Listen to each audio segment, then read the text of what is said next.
चलो इस बीच बड़ी खबर है, रूस पर फिर से बड़े हमले की तैयारी में यूक्रेन है। ये बड़ी अपडेट सामने आ रही है। जेलेंस्की ने ट्रंप से मांगी है टॉम हॉक मिसाइल। ट्रंप और जेलेंस्की की गुप्त मीटिंग हुई है।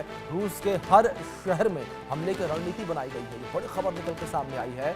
अमेरिकी राष्ट्रपति ट्रंप के सपोर्ट ने यूक्रेन की वॉर मशीन में नई जान फूंक दी है। एक रिपोर्ट के मुताबिक यूक्रेन के राष्ट्रपति वोलोदिमीर जेलेंस्की और ट्रंप ने बंद कमरे में बातचीत की। मीटिंग में उन्होंने ट्रंप से टॉम हॉक क्रूज मिसाइल देने की मांग रखी है। इन मिसाइलों की मारक क्षमता करीब 1600 किलोमीटर, यानी कि अगर एक हथियार यूक्रेन को मिलता है तो सीधे मॉस्को तक निशाना साधा जा सकता है।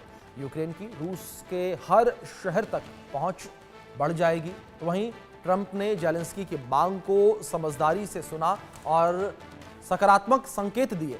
हालांकि उन्होंने कोई साफ वादा नहीं किया और कोई सार्वजनिक जानकारी भी नहीं दी है, लेकिन जेलेंस्की का दावा है कि ट्रंप ने कहा है कि we will work on it, यानी कि हम इस पर बातचीत आगे जारी रखेंगे, हम इस पर काम करेंगे।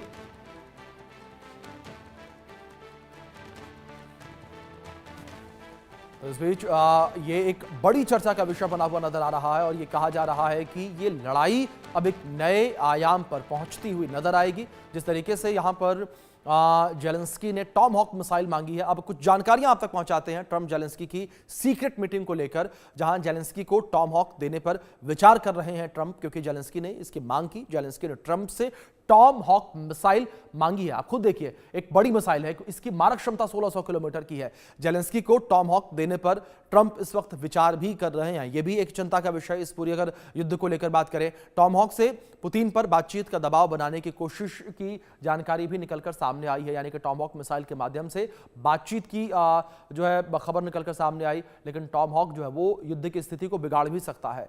टॉम हॉक मिलने पर स्थितियां बदल सकती हैं। खास बात अगर बात करें टॉम हॉक को लेकर, युद्धपोत जमीन आसमान से इसके लॉन्चिंग संभव है, कहीं से भी लॉन्च कर सकते हैं। कम ऊंचाई पर भी ये उड़ान भर सकती है, यानी कि लो एल्टीट्यूड पर भी ये मिसाइल उड़ान भर सकती है। रडार को चकमा देने में भी मिसाइल जो है सक्षम मानी जाती है। अगर टॉम हॉक को लेकर बात करें, ये रडार को चकमा दे सकती है। इंटरसेप्ट करना बेहद कठिन होता है, यानी कि रडार इसे नहीं पकड़ पाती।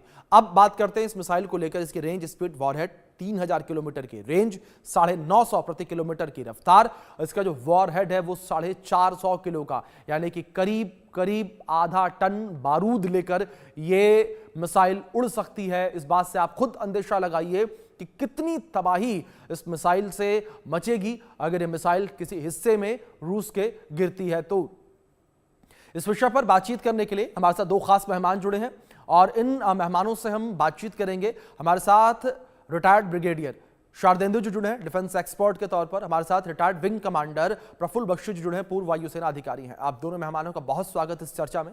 चर्चा की शुरुआत सबसे पहले प्रफुल्ल जी मैं आपसे करना चाहूंगा। प्रफुल्ल जी, अगर जो स्थितियां इस वक्त नजर आ रही हैं और अगर इन स्थितियों को हम देखें तो क्या आपको लगता है कि ऐसी परिस्थितियों में अमेरिका टॉम हॉक मिसाइल जो है वो देगा जेलेंस्की को?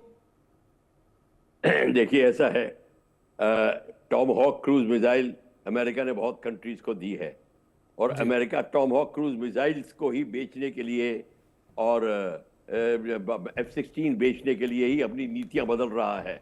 वो अपनी डिफेंस इंडस्ट्री को चलाने की बात करता है तो वो बिल्कुल नहीं इस पे हिचकिचाएगा। और टॉम हॉक जो क्रूज मिसाइल है, जो लैंड अटैक मिसाइल है, ये एक नॉर्मल क्रूज मिसाइल है जी, जिसका कि आपने बताया आधा टन उसका जो वॉरहेड ले जा सकता है। बिल्कुल ठीक है, पर मैं आपको बता दूं, हमने जिन्होंने बॉम्ब्स डाले हुए हैं, एक वॉरहेड जो है कन्वेंशनल वॉरहेड क्या नुकसान कर सकता है? 2 बिल्डिंग गिरा देगा, 3 गड्ढे कर देगा रनवे में, 3 जगह। अगर वो सिंगल वॉरहेड ले जा रहा है 1 गड्ढा करेगा, अगर वो क्लस्टर वॉरहेड ले जा रहा है तो जगह फैला देगा।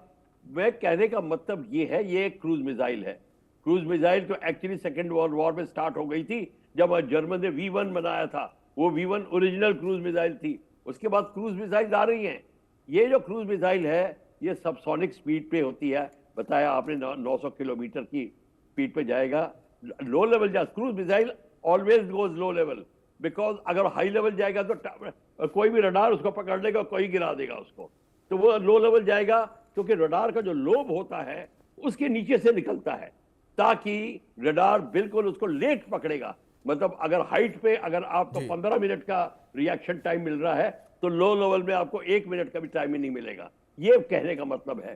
तो ठीक है, अगर जेलेंस्की मांगता है, अमेरिका उसको दे सकता है, पर कोई मेजर फर्क नहीं पड़ेगा टॉम हॉक क्रूज मिसाइल से, मैं आपको बता दूं, क्योंकि रशिया के पास जो सिस्टम है वो फार सुपीरियर है।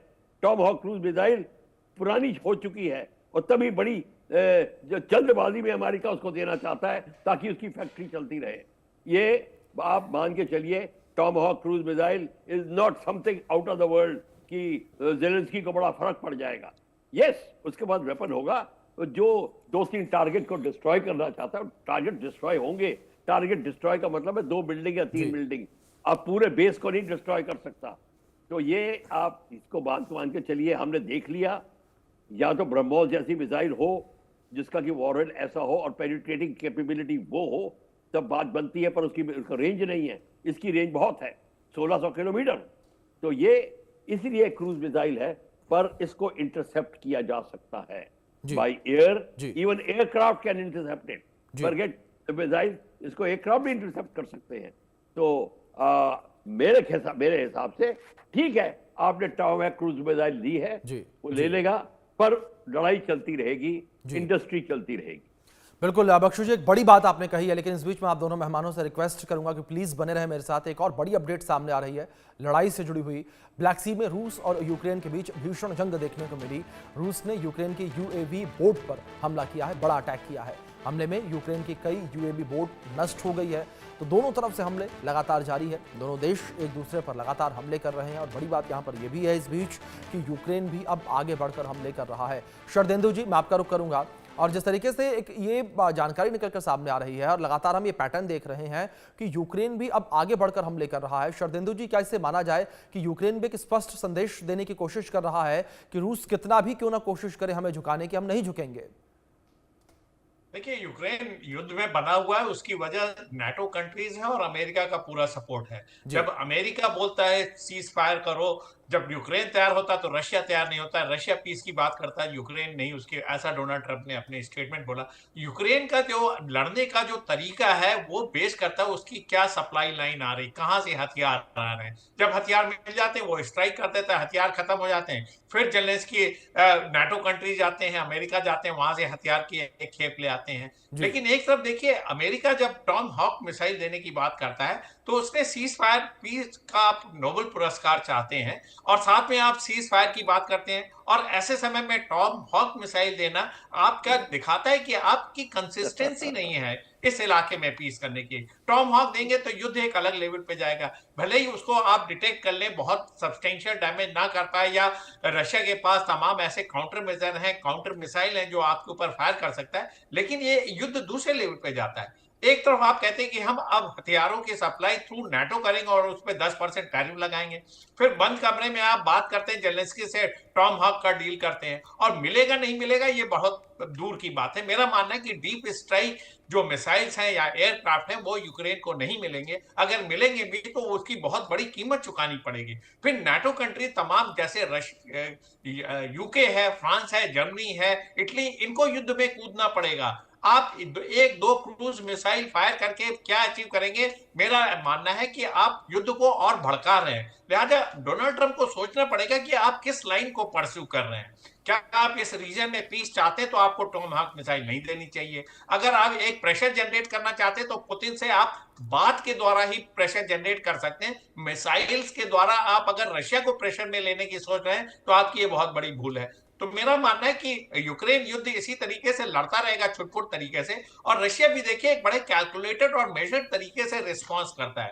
उसको जो इलाके चाहिए थे, 4 स्टेट और क्रीमिया, उसने वो ले रखा है। अब उसका मकसद ये है कि इस इलाके पे अपना प्रभुत्व जमा के रखे और किसी भी हालत में यूक्रेन को ये इलाके ना लौटाए, और प्रेशर ऐसा जनरेट करे कि खुद पे खुद जेलेंस्की की जो वॉर फाइटिंग कैपेबिलिटी है वो खत्म हो जाए। और कहीं ना कहीं रशिया अपने आप को तैयार कर रहा है, अगर युद्ध में नाटो कंट्रीज कूदते सकते हैं तो उसके लिए वो जवाब देने के लिए तैयार है। इसीलिए उसने देखिए बेलारूस में अपनी न्यूक्लियर एक्सरसाइज की, बाल्टिक सी में तमाम ट्राई सर्विसेज एक्सरसाइज की जिसमें 40,000 ट्रूप्स का पार्टिसिपेशन किया, और साथ में जो उसका अपना एक प्रेशर है चारों स्टेट के ऑपरेशन को वो अभी जी भी जारी रखे हुए, जी वो जी इंच दर इंच आगे बढ़ता हुआ चला जा रहा है, जिससे कि पूरे जो 4 स्टेट हैं उसका 100% कब्जा वो कर सके। और जी जेलेंस्की बार बार विश्व की यात्रा करेंगे, तमाम देशों में जाएंगे, हथियार लेके आएंगे, और जो उनकी मंशा है कि वो एक एक इंच जमीन रशिया से वापस ले ले, वो पूरी होती हुई नहीं दिखेगी। तो जी मेरा मानना है कि कहीं ना कहीं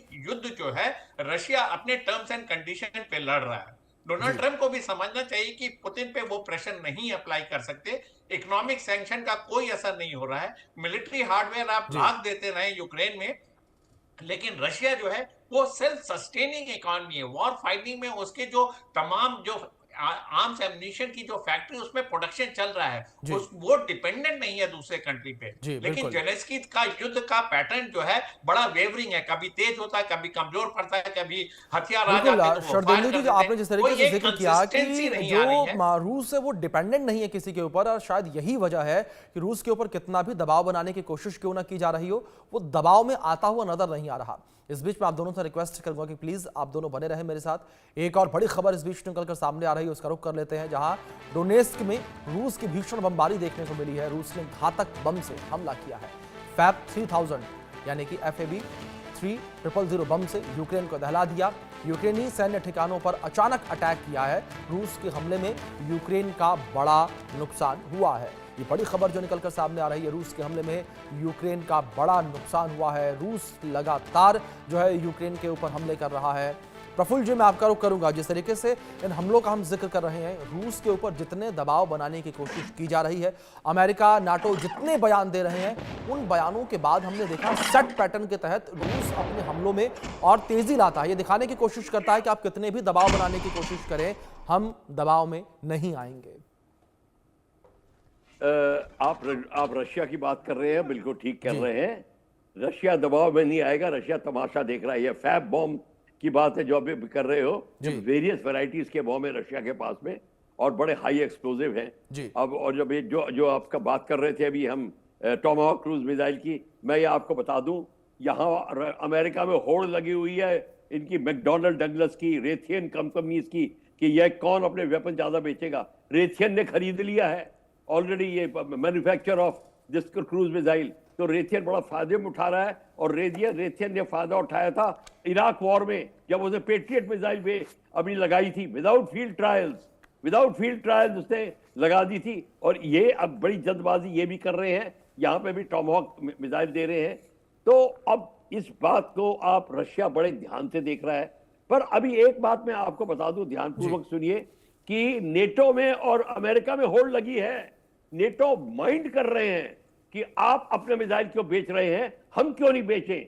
बेसिकली अब नेटो कंट्रीज बेचना चाहती हैं। तो ये जो पेशेंट है जिसको जेलेंस्की है, इसको इन्होंने लगाया हुआ है सपोर्ट के ऊपर, उसको जिंदा रख रहे हैं, लड़ाई करवा रहे हैं, पैसे दे रहे हैं और वेपन्स दे रहे हैं कि तू लड़ता रहे। वो लड़ता रहेगा, इनकी इंडस्ट्रीज चलती रहेगी, इनकी नौकरियां मिलती रहेंगी। ये सारा का सारा गेम बिल्कुल क्लियर है। तो जेलेंस्की को पता है कि इस गेम के बिना वो जिंदा नहीं रह सकता, वो उसको ये गेम खेलना पड़ रहा है। और रशिया को भी पता है, तो रशिया ने उनको कहा हुआ है कि आप ध्यान रखिए। और पोलैंड वगैरह सारी कंट्री डरी हुई हैं कि हमने जहां ज्यादा कुछ ऐसी वैसी बात करी कि रशिया के ऊपर हमारी तरफ से अटैक हुआ, तभी जो रशिया नेटो बेसिस पोलैंड के अगल बगल में बन रहे थे, अब उनको रोकने की बात आ रही है। ये सारा का सारा गेम है ये डिफेंस कॉर्पोरेट सेक्टर का, और ये अमेरिका और नेटो के बीच में होड़ लगी है, और कौन इसमें आधिपत्य जमाएगा। बेसिकली इसका कार्टून बनाए हुआ है, मॉडल बना के इसको खड़ा किया स्टेज के ऊपर जेलेंस्की को। ये सारा गेम ये है। अब हम इसको किसी एंगल से देख लें, सारा का सारा गेम आप देख रहे हैं। और Tomahawk cruise missile is a old missile, in nothing knew about it. ये इसको बेचने की कोशिश कर रहे हैं, जैसे सारा पुराना सामान निकालेंगे इस लड़ाई में। जी बिल्कुल, जाहिर तौर पर प्रफुल्ल, जिस तरीके से आपने जिक्र किया कि यहाँ पर बड़े हमले की तैयारी लगातार की जा रही है, लेकिन जिस तरीके से यहाँ पर अमेरिका अब टॉमहॉक मिसाइल देने की तैयारी कर रहा है यूक्रेन को, अब देखने वाली बात यहाँ पर यह होगी क्या इस डील के बाद एक बार फिर से तनाव की स्थिति रूस और अमेरिका के बीच बढ़ती नजर आएगी। फिलहाल आप दोनों मेहमानों का बहुत शुक्रिया जुड़ने के लिए, अपना कीमती वक्त इंडिया न्यूज को देने के लिए।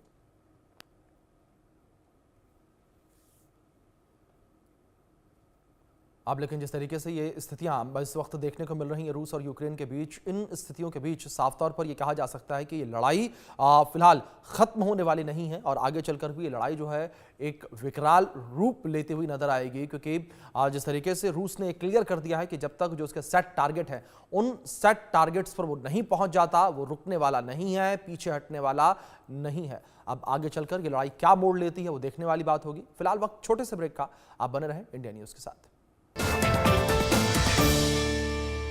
पता है हेल्थ इंश्योरेंस आपकी फैमिली के लिए कितना ज़रूरी है?